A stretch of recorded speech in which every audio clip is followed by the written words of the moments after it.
OK 嗱，咁啊講翻人民幣指數啦，人民幣指嗱講緊匯率啦，其實匯率咧係一個相對嘅問題嘅，匯率咧冇話即係譬如經濟你可以大家都好差，如果你全世界個個經濟都差，咁邊個匯率會強呢？就係相對經濟冇咁差嗰個國家咧，匯率會強咯。咁所以咧，同埋咧匯率咧唔係話一個國家對一個國家嘅。所以咧，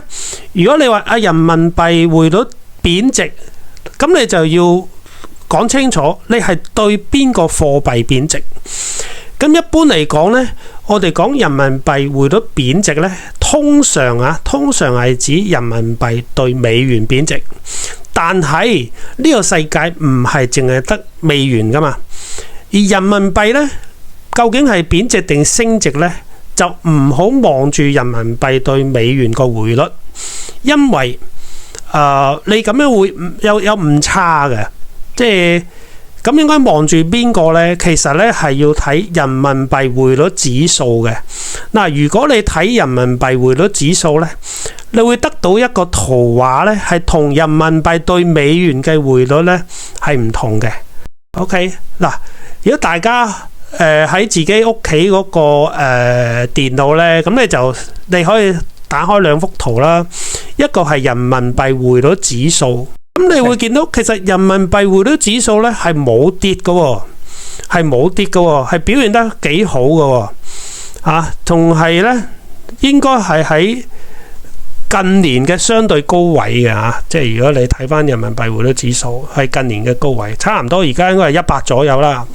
咁佢最低嘅時候咧係可以去到93咧，就叫做比較低嘅。咁但係而家喺100係唔算低噶啦，100係唔算低嘅。咁咪代表咩呢？嗱，人民幣匯率指數呢就係一籃子嘅，即係話人民幣對一籃子嘅貨幣，而嗰一籃子嘅貨幣呢，就係同中國做貿易生意嘅國家嘅貨幣嘅匯率嚟嘅。因為呢，你唔可以淨係望住美元噶。譬如話我死都對美元我唔貶值你死都唔貶值，我對住美元呢，就 keep 住一個位唔貶值。咁但係呢，如果你非美元嘅其他國家嘅貨幣譬如 Euro 譬如英鎊係韓元係貶晒值嘅，咁你企硬唔貶值，咁咪代表咩啊？代表你對其他貨幣就會升值噶啦。OK， 你對住美元唔貶值，但係如果美元係對住其他貨幣升咗值嘅話呢，而你又唔貶值嘅話呢，咁其實係代表你人民幣對其他非美元嘅貨幣係升值噶。咁呢個對佢嘅貿易呢係唔係咁好嘅，因為呢佢唔係淨係出口去美國噶嘛，佢會出口去其他國家噶嘛，同埋其他國家亦都係中國出口去美國嘅競爭對手嚟噶嘛。咁所以咧，你要比較客觀地睇，究竟人民幣匯率依家係處於咩環境呢？你唔好淨係望住人民幣匯率對美元，即係人民幣對美元嗰個匯率啦。你要睇整個世界其他，你對其他貨幣嘅匯率係點先？咁點知啊？你就望住人民幣匯率指數咯。咁人民幣匯率指數咧係一籃子同人民幣，即係同中國做貿易生意嘅一籃子貨幣，究竟之間邊啲升咗，邊啲跌咗？咁你會見到咧，其實人民幣咧係冇乜貶值嘅，人民幣匯率咧係冇乜貶值嘅，佢只係對美元貶值嘅，即係佢對美元可能貶值啦，但係佢對其他貨幣咧係冇貶值嘅，即係代表其他貨幣對美元仲貶值多過人民幣嘅。所以咧，我提議大家將來咧係啦，如果你要客觀地了解究竟而家人民幣對其他貨幣係升咗定跌咗咧，你唔好望住人民幣對美元嗰個匯率即係單一嘅匯率，你係唔知道呢個世界發生咩事嘅。因為如果美元嗰排好強嘅，咁你對人民幣對美元梗係跌啦。咁但係全世界都跌噶嘛，唔係淨係你哋人民幣跌啊嘛。咁你見到人民幣匯率指數咧，就係顯示人民幣對其他貨幣係點咧？嗱，如果你從呢幅圖你會睇到咧，其實咧呢排人民幣係強咗嘅，人民幣係強咗嘅。咁所以你問到咁你特朗普上台，咁人民幣會貶值？嗱，通常咧人民幣係的確係會貶值嘅，因為咧佢係為咗出口啊嘛。咁但係美國咧，其實如果你記得特朗普上一任咧，佢係逼人民幣升值嘅，即係佢係唔中意人民幣貶值嘅。咁通常咧，人民幣咧就會貶咗值先，跟住咧就話你叫我升值咁我咪升翻啲咯，咁即係咁樣啊。即係做法通常都係咁嘅，即係最終咧佢可能都係貶值，不過咧佢貶嘅幅度咧就冇咁多，因為咧特朗普係唔中意，其實特朗普係唔中意美元強嘅，即係咧佢係中意美元弱嘅，佢係中意你強喎，因為佢想你買佢啲嘢啊嘛，係咪？佢想買你啲嘢啊嘛，佢成日覺得咧你揾佢着數啊。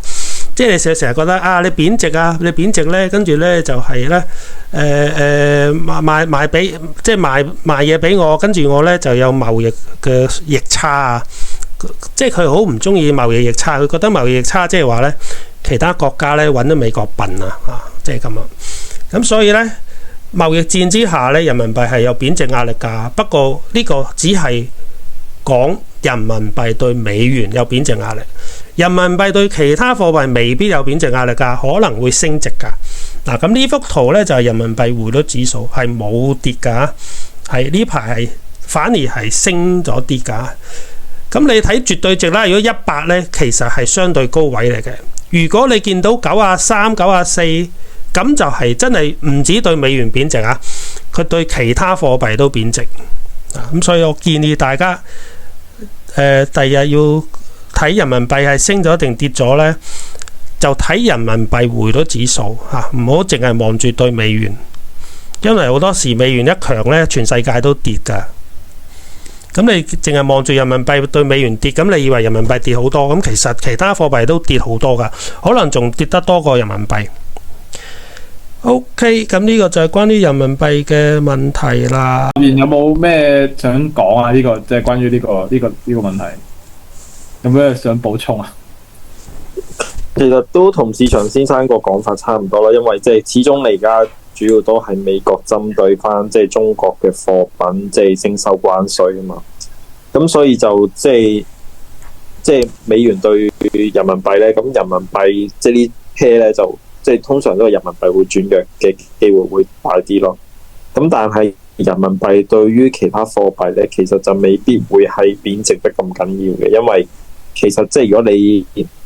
如果人民幣真係對所有貨幣都大幅貶值嘅話咧，其實只會引起更加大嘅貿易摩擦啦。因為其實你即係如果你用對比於其他國家嚟講咧，已經係覺得你人民幣已經係操控，即係人為地操控，即係令到個人民幣價值咧係偏低咯。咁所以即係其實喺而家咁嘅情況之下咧，人民幣其實如果即係你真係對於其他貨幣真係貶值嘅話咧，其實可能會即係引發咗好多嘅即係其他國家嘅不滿咯。咁我覺得呢樣嘢都唔係即係本身亦都唔係內地政府想樂於見到嘅情況咯。咁同埋即係